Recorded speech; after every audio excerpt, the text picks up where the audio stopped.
Hi friends, welcome back to another monthly wrap up. I'm going to tell you about everything I watched this month, lots of TV shows, and possibly a little rant in here as well.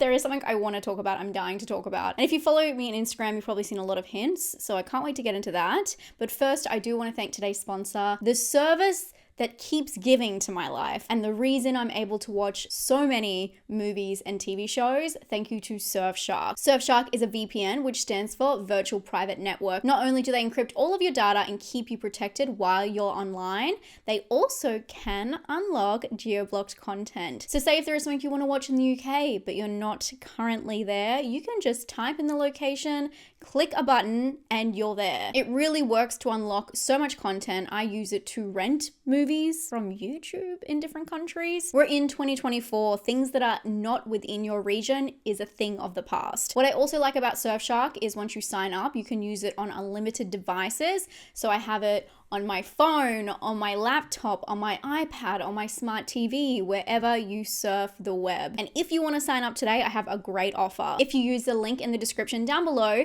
and the code SPOOKY, you'll get 4 months extra. That's 4 months extra when you sign up. Remember, they have a 30-day risk-free money-back guarantee, so you have nothing to lose. Check out Surfshark today, and thank you to Surfshark for sponsoring creators like me. Now, let's get started. We have a lot to get to. Okay, I'm using Letterboxd. A lot of you guys ask what I'm using. It's Letterboxd, it's an application, it's free, and it's always linked down in the description below. At the start of the month, I rewatched Paranormal Activity. I am a Paranormal Activity lover through and through. This was my golden decade of really getting into horror movies, and this movie always scares me. I know. A lot of you have turned the video off already, and that is fine. Different things scare different people, and this just really worked for me. One of the return to the trend founding fathers of found footage. So obviously this film did not create found footage, but it definitely started off or kicked off a trend and returning to that trend after Blair Witch and all that kind of stuff. There was a couple of movies that came out in a row and they really brought found footage back to life. It's about a couple living in a house. Katie, she's plagued by something in her past and her partner tries to catch her on tape. This movie just works for me and it will always work for me. Next, I watched The Night Before. My friend Ali, she recommended this. We watched it together the night before. It's a Christmas movie and I was really impressed by this. I had never heard of it before. It's got Seth Rogen, Anthony Mackie, and it's got a lot of guest star cameos. It is basically about these 3 friends who return to spend a night together like they had before their lives had changed as they'd grown up. There's a lot more to it, but it's a really fun, silly, goofy movie that has a lot of heart and soul, and I'm surprised I've never heard of it before. I think it's a little bit early, but if anyone's doing Christmas in August, add it to your list. If not, keep it for December. I was very impressed by that one. And of course, continuing on, I watched Happiest Season. This film, when I first saw this movie, another Christmas movie, I was having Christmas in July. This movie is not what I remember. It is directed by Clea Duvall. I remember this being such a fun movie that broke the mold about a couple, a girl who's trying to hide her girlfriend from her family and they go stay with them during Christmas. And I remember it being, oh no, how's she gonna hide this? And it is not like that at all. I don't know whose rose tinted glasses I was wearing when I first saw this film, but this film is literally a horror movie. This is such a sad movie and such a villain story. I would love to know if anyone else had the same experience, if they watched it once and they thought it was such a lighthearted, great addition to their holiday watch list. Go back, because this really shocked me. It's a good movie because it keeps you glued, but oh my God, is it a villain arc? Is it a villain arc? Kinds of Kindness, one of my favorite films of this year. A lot of you asked me why I didn't have it in my top 10 of 2024 so far. It is in my top 10, but not for horror. I also talked about Love Lies Bleeding, and a lot of people said they didn't think that was a horror movie, but a lot of people think this is a horror movie. It's very hard to distinguish sometimes, and I don't like pigeonholing things, but I guess it's hard when we have to put titles in front of things to make certain videos, but I love this film. I did not think I was gonna like it. I heard a lot of bad reviews. A lot of people said it went for too long, it's a little bit slow. I adored it. It's an anthology with 3 different stories involving the same cast and just very strange disturbing, twisted stories. It's Yorgos back to his roots. It was undersold to me, so I couldn't believe how much I liked it. I prefer this to Poor Things. This is kind of more my style. The stories start right in the middle, and I know we're talking about with Oddity, which we'll talk about a little bit later. A lot of people said that they loved the fact that it didn't feed them what was going on in the movie and they kind of had to figure it out themselves. That's what I really loved about Kinds of Kindness. They do the setup in a really intriguing way where you're trying to figure out what's going on for the first half of that anthology section, and then you get an amazing payoff. And it's just a strange movie where you can never tell what's going to happen next, and I was shocked. I was shocked at the end of every single short, so I thought it was really worth it. I would highly recommend if you haven't checked it out and you like kind of slower dramas with a lot of disturbing twists. I loved that. Also, you could rent it at home when it's available. I'm not sure when it's actually coming out for VOD, and watch each segment as a feature each night. I think that would work really well that way. I watched Tell Them You Love Me, which is a documentary movie that really got my blood boiling. If you don't know about this, it is a true crime documentary. I'm going to quote this because I will not be able to put it as well as they have. A true crime documentary inspired by one of the most polarizing criminal trials of recent history. It explores themes including disability, race, sex, and the perception of consent by looking back on the controversial case of philosophy professor Anna Stubblefield. This film shook me. Absolutely shook me. I don't want to really spoil too much of the case if you don't know, because it's really important to have it play out in a linear setting. I was really blown away. If you like true crime, definitely check it out. It is worth a watch. It's a really hard watch, but it's a very important conversation about consent. And yes, it's a very strange one. So definitely check it out. After that, I watched Kill. I did a Patreon review on this one. If you don't know, I have a Patreon. It's only $2 every single month. So that's $24 a year, and you get free bonus videos every single week. Spoiler chats, a lot of extra come with me, trailer reactions, all that stuff. Anyway, it's linked below, but I did one for this. I went to the movies and did a come with me. This was a really intense action film. It is set on a train where a man has to protect his fiancée and her family against these criminals who are also on the train. Duh. The action sequences are insane in this film. Absolutely insane. It has some great theatrics. I thought it was well worth a watch. I do feel like it felt long for what actually happens in the film, but it's not a long movie at all. I just thought it was a fun ride. It's definitely a fun ride. And look, everyone's loving it. So if you do get the chance, definitely check this one out. It doesn't have a lot of dialogue. It's all about the action sequences, and it is very bloody. Just when you think, okay, this is fine, this is not gory at all, it will kick it up an extra notch, and there's still so much more to come. And I really liked the reveal of that slowly. After that, I rewatched Twister.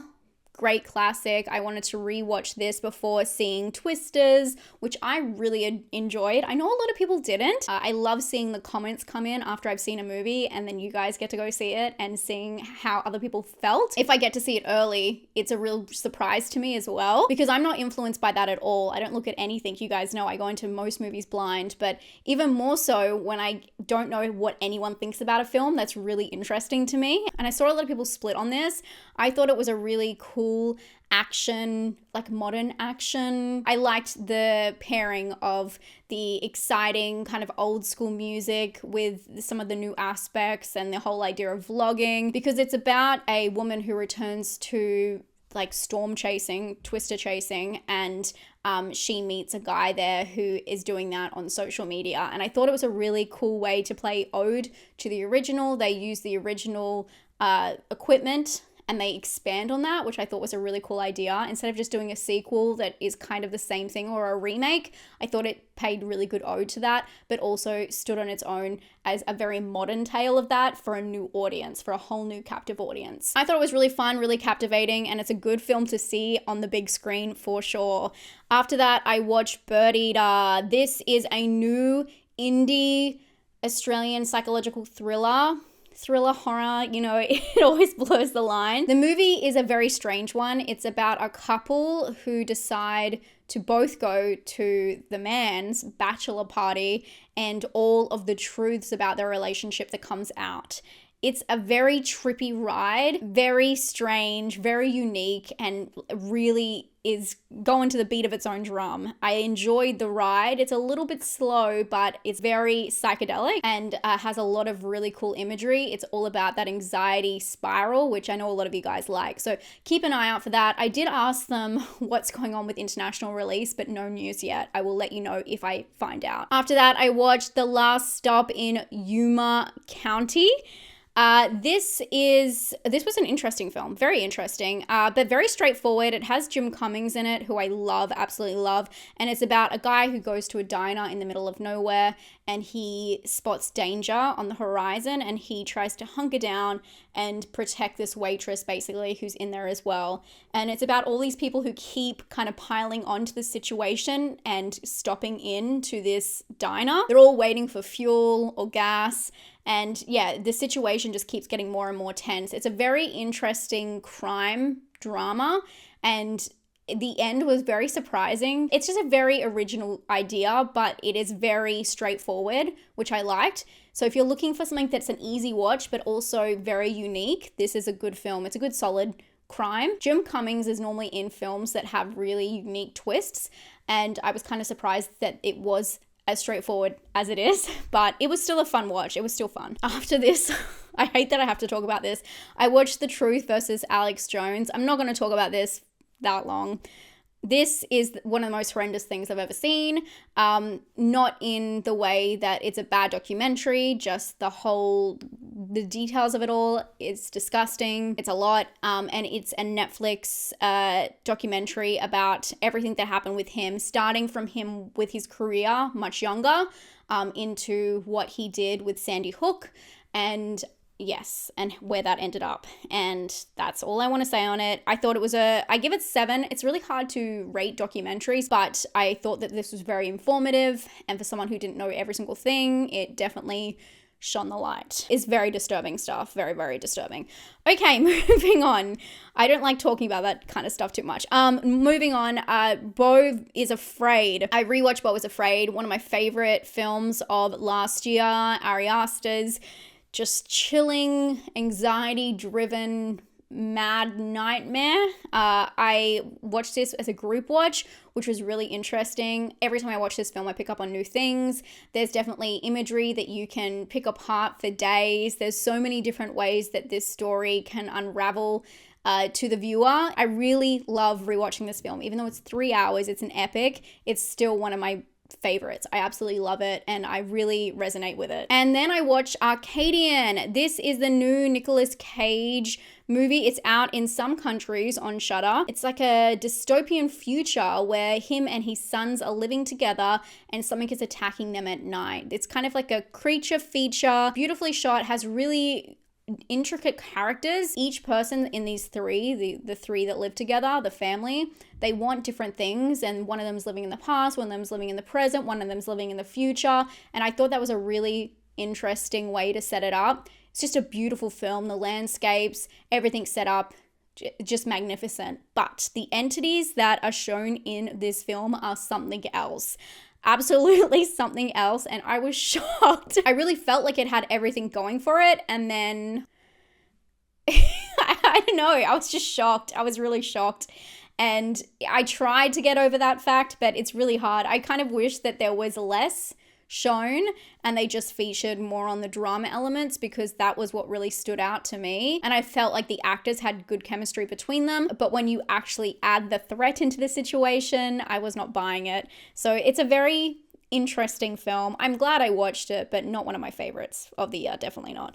After this, I finally watched my favorite film of the year, and if you have watched my top 10, you have seen this. But The Devil's Bath, I didn't do a review. I kind of missed the release date. I was really busy that week with some other videos, and this one came out at the end of June, I want to say. So I thought, I'm just going to sit down and finally watch this film. Little did I know I was going to absolutely love it.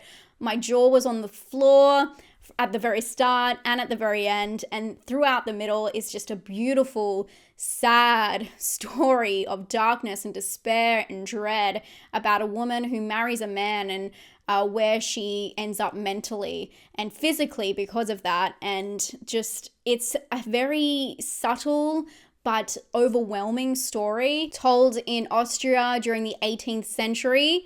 And I just was blown away. The story was so meaningful and just also so subtle, and the visuals were breathtaking. I highly recommend to check it out. And I saw a lot of your comments thanking me for talking about it because you also really enjoyed it. So that is my top of the year. That's the horror movie that blew me away. Again, some people said it wasn't a horror movie, but it is listed as a horror movie. So I don't know what to tell you there. You're not always going to have the same feeling when you're watching each horror movie, but it doesn't make any horror movie more valid or less valid because of that. This movie is directed by the same duo who did Goodnight Mummy and The Lodge, and I didn't love Goodnight Mummy, but I love The Lodge, and I love this film. So I can't wait to see what comes from them next. After that, I rewatched The First Omen and Immaculate. I did this for It Does This Offend You, which I had on my channel. That is a live stream that I do every single month with Nightmare Maven. We alternate whose channel it's going to be on. And this month it was on mine, and we talked about The First Omen and Immaculate in extreme detail with full spoilers. I love these films. I love both of them. I feel like it's absolutely wild that we got a prequel for The First Omen that was so well orchestrated. Nell Tiger-Free as Margaret, I believe her name's Margaret off the top of my head, in this film, playing a nun going to give her life to God and finding all this darkness involved with the church and how that's connected to the first Omen, well, the original Omen. I just thought it was a fantastic ride, and her portrayal of Margaret is just fantastic. She's such a good actress. If you haven't watched Servant, that is such a good TV show, and she was the star of that, and I just knew that she had more to do in horror, so I was really happy to see her in this. And then, of course, we've got Immaculate, which has a very similar storyline. Sydney Sweeney going, her name's Cecilia, I think? Yes, to go and give her life to God and the church, and discovers that where she has decided to go has some sinister secrets, believe it or not. That's all religious. That's all nun films, really, isn't it? Beautiful stylization, prop making. Look what she's wearing in that picture up the top there. It's just stunning, and this one is a very simple story from start to end. It's given to you in a neat little package. There's no really if, whats, buts, where the First Omen has a lot of lingering questions because it's part of a bigger franchise, so I enjoyed them for different reasons. After this, I watched Longlegs. I'm not going to talk about Longlegs at all because I know a lot of you guys still don't have it in your countries, and I'm seeing you guys, Brazil, I'm seeing you. I'm holding space for you, and I'm hoping that the hype isn't going to ruin it for you. I know a lot of people are very hyped by this movie, and I know a lot of people let down because of it. I am not going to apologize for being really excited for a horror movie. That is what I live for. That is what my life is literally about. That is what I've dedicated my life to, is being excited when I see a horror movie that I really enjoyed. So I really hope everyone who hasn't had a chance to see it will get that chance, and hopefully you'll enjoy it as much as some of us did. I know not everyone did. It was one of those films that either works for you or it doesn't, you know what I mean? Most horror movies are like that. Anyway, moving on. I rewatched Practical Magic with my friend Emily. Love Practical Magic. I used to watch this all the time as a kid, and I have not watched it enough. Very excited to see what comes from the new sequel coming up. I think it'll be a couple of years before that's finalized, but love the original. One of my favorite things. Nicole Kidman is my idol and definitely in this movie because of this movie, really. If you have not seen Practical Magic and you like witchy films, you need to watch this film. It's the best witch film there is. Basically about a bunch of modern witches who are given a curse that has been passed down through their family, and about love and friendship and sisterhood and all that good stuff. It's amazing. It's so good. It'll make you laugh. It'll make you cry. Okay, after that, I watched Anyone But You, talking about laughing and crying. I heard from a lot of people that this was a really solid rom-com, and I was just in the mood to watch something easy. This was so bad. I actually could not believe how bad this was. I really thought everyone said it was really good. Look at this. Did I watch the wrong movie? I thought even at the end of this movie, were they taking the piss? Were they pulling my leg? Because I was shocked. It has such bad cliches. I couldn't even believe some of the dialogue. It was so over the top, so silly. I'm all down for a rom-com once in a while, you know what I mean? I was just talking about Practical Magic, which has some really on the nose dialogue, but this was insane. I just felt like it was very predictable, which is fine for rom-coms, but on Modern One, I just hoped it had its own kind of like little twist, and it was like insert cute thing here, reinsert cute joke here, tie back to cute joke here. Like it just felt like I was watching an AI rom-com. I don't know. It really threw me. I have to say, I'm thrown. I did like their performances. I thought they had good chemistry, great chemistry. In fact, they fooled the world about that. But everything else, I guess more towards the end of the film, I was really blown away by kind of plot holes. It was like, okay, now let's just end the film. We got to do what rom-coms do. Let's just end it. I don't know how anyway, moving on. I watched Somewhere Quiet. This is a film that a couple of you guys recommended to me. I did not like this one. This was a very strange film. It's about Meg, who's trying to readjust to normalcy after this traumatic event. And she's with her husband out on his like family property. And all of these red flags keep coming up, but then it's also got to do tied in with her trauma, and you're not too sure whether things are actually happening or whether it's all in her head. And it's really hard in this case because the imagery that you're seeing is what she's seeing, but then she changes it. It keeps going back and forth. So it's the unreliable narrator, but it's no clues to what is real. And I have to say the ending was pretty peculiar. I felt like it really went nowhere. I would not recommend it to you guys, actually. After that, I rewatched A Quiet Place, day one in the cinema. My husband hadn't seen it yet, so I went and took him, and I was bawling, and I turned to him at the end and I said, "Did you cry?" And he said no. He said it was all right. So when people say to me, "Oh my God, you're an idiot. How do you like this film?" I'm sleeping with the enemy. My husband doesn't even like the films I like. So don't worry, it does not hurt my feelings if we don't like the same thing. As long as it's respectful, I don't mind. I enjoyed this film just as much the second time around. I was still as fearful, even though I knew what was going to happen. I'm so glad I got to see it a second time before it left the cinema. Okay, and then I watched Heathers. I watched Heathers at the cinema. What the heck? They have a retro kind of movie night where I am, and they have double features. They had Heathers and Babadook. Tell me how Heathers and Babadook go together. I would love to know. Anyone? Heathers was such a strange rewatch. I hadn't watched this in maybe 10 years. I forgot how dark it is. It's basically about teenage, unaliving of oneself. And I really forgot. I mean, I knew that was part of it, but I forgot how overwhelming the message is. I still don't know how I feel about it. I enjoyed watching it again for sure, but it's definitely a product of its time. There is a lot of stuff that is very outdated in it, but I really enjoyed seeing this on the big screen. If you haven't seen it, it is a cult classic for a reason, and it will catch you by surprise. I feel like this would have been really good with Jawbreaker, which I absolutely love, or Drop Dead Gorgeous, and then I stayed for Babadook. Babadook. I hadn't seen this film since it came out, probably. I've probably seen this film twice, and this is my third time watching.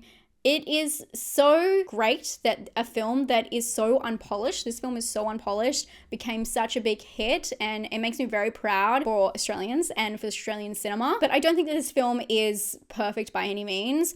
It is the story of grief from a mother and her son living together in this house, and her son is quite troubled, and she really gets to her final straw. It's a very strange back and forth. It does keep you on your toes. I hate that this is going to be so nitpicky, but it's so overexposed. It's such a bright film, and it really shouldn't be.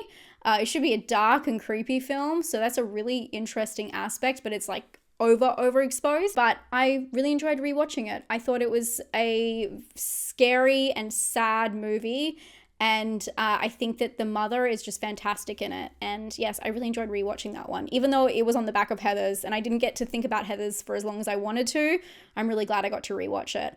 After that, I watched The Vault. This is on Netflix. This is a very stock standard crime thriller, bank heist. They've got to open this vault and figure out how to do it, basically. That is the whole film. It was very run-of-the-mill, middle of the line Not great, not bad, just it really set the expectation to do exactly what it did and nothing more. So that was that. I don't have much to say about that. I probably wouldn't recommend it to you guys. After that, I rewatched Darkness Falls. This is one of my favorite early 2000s films. If you've never seen this is about a fairy, a tooth fairy. And they give you this very strange, like 5-minute spiel at the start of the film. They don't really do this anymore, where they explain the entire plot and the lore behind this tooth fairy monster. And then you get into the story. So the investigation is kind of irrelevant because you find out the whole backstory of what this tooth fairy is at the very start of the film. So it explains it all and then just go through scares. So I don't know, it was a funny rewatch, but exactly how I remember it, to be honest. And yeah, it's a fun ride. I don't know, it's a fun rewatch with a group of people, which I did on my Discord. And then I watched Oddity. Okay, a lot of people loved this movie. It is about a psychic medium who has an oddity store, and she uses these different items to try and figure out what happened to her sister. I have done a whole review on it, so I'm not going to get into a detail, but I saw so many people love this film, and trust me, I wanted nothing more than to love it too, but it didn't really work on me. And it felt really interesting because I saw a lot of comments, and I swear I'm not going to do spoilers, obviously.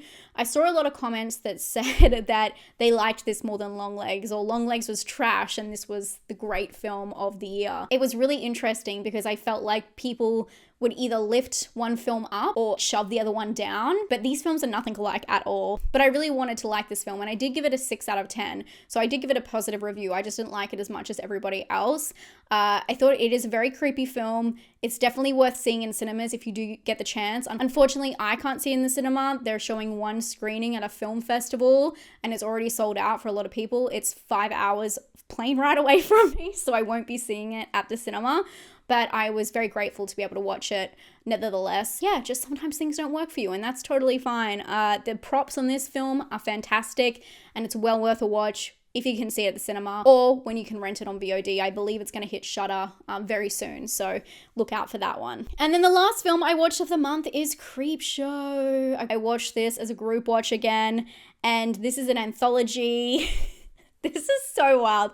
If you've seen this anthology, do you remember that there's 5 shorts in it, and one of them goes for 40 minutes. 40, like 40, really, to be more specific, 38 minutes. The Crate goes for 38 minutes. Could you imagine having an anthology film and one film goes for 38 minutes? This film is so fun because of its retro aspects. It's got really intense theatrical music, really interesting props, and the lighting changes physically. So they change to these neon colors when things are happening, when the scares are coming out, which I absolutely love. The acting is over the top. It's like Looney Tunes music. It's very fun, over the top, dramatic, but it is a lot for a 2-hour runtime. 2 hours. I'm very hit and miss with anthologies. Far and few in between usually work for me. But for one film to go for 40 minutes, when I know I'm saying that, and then it's like Kinds of Kindness, like all of those ones went for about an hour, but they were all spaced equally, where this one, it's like go, go, go, and then it really slows down on one. So there's a pacing issue. The film isn't the best, but it's a very fun watch for horror lovers as a group. So if you are going to watch this one, I just recommend chucking it on with a few friends and not to take it too seriously if you haven't seen it. If you have seen it and you're wondering what the heck am I on about, rewatch it. Rewatch it now. It's really not like it doesn't hold up. It's just its own thing, and I don't know, I have a soft spot for it. Even though I don't absolutely love it, I do have a soft spot for this film. Okay, I'm gonna get onto my rant now, so get ready. We're gonna talk about TV shows. Okay, you ready? The Bear. The Bear. Season 3. The Bear is one of my favorite TV shows, favorite modern TV shows.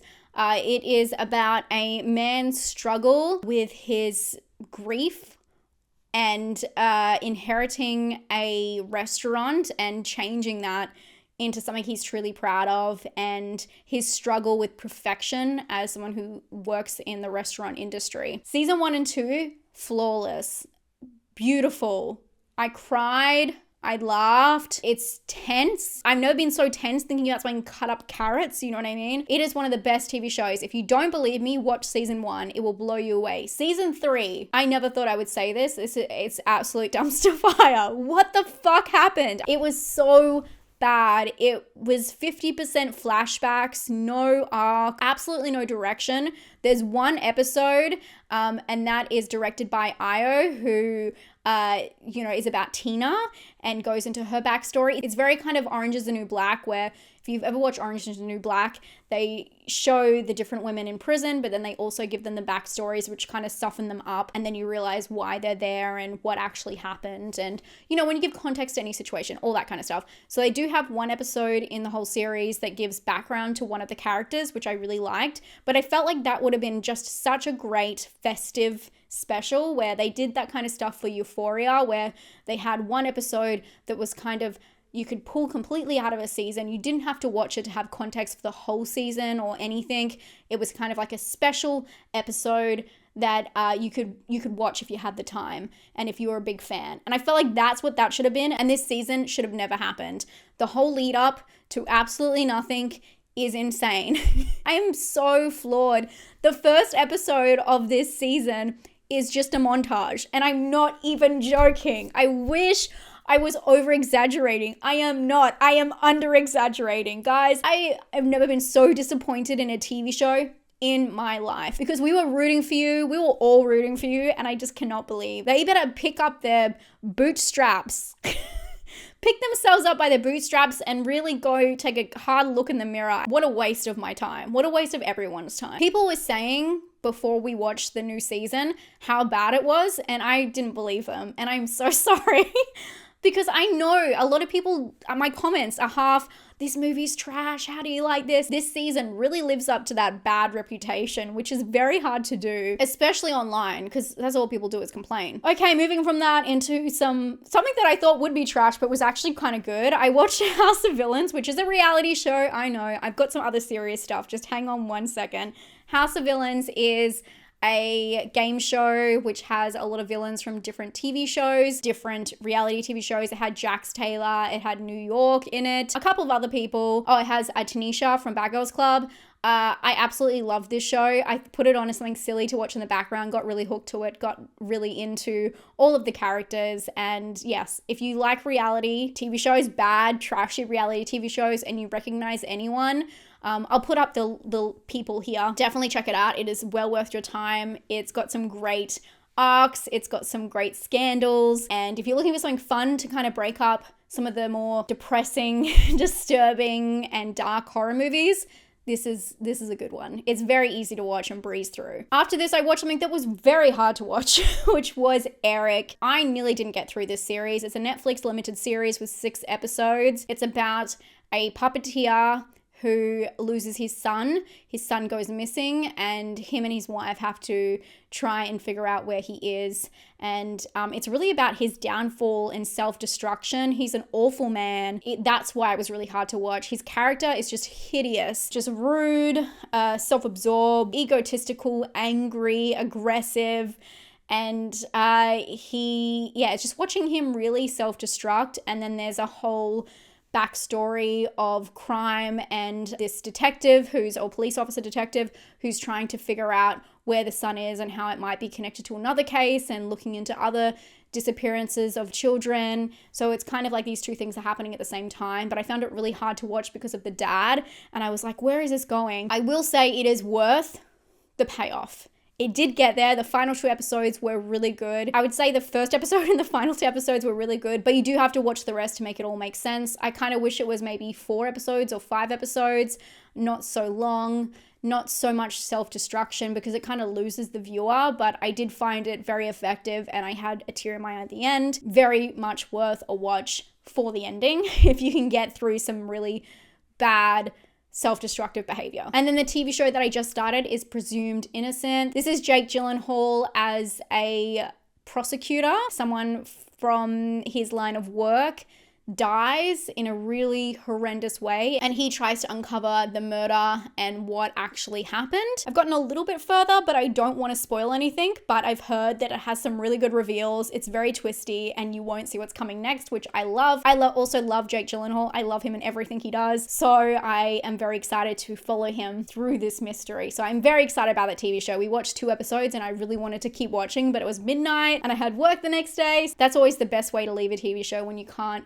wait for more. Okay, that's everything I watched in July. I would love to know what you guys watched. If there's anything new that you absolutely loved, please leave it down in the comments down below. I'm sure we'd all like to check it out. We're going to be talking about Trap this week, which I'm so excited about. And of course, I'll have my What's Coming to VOD video out later this week. So I can't wait to see you then. Don't forget, I did my top 10 of 2024 so far, if you want to check that out. And I've also got a playlist of tiers if you've missed some of my big tier videos. As you can tell, my voice is going, so I'm gonna leave you guys there, and I'll talk to you all very soon. Bye, friends.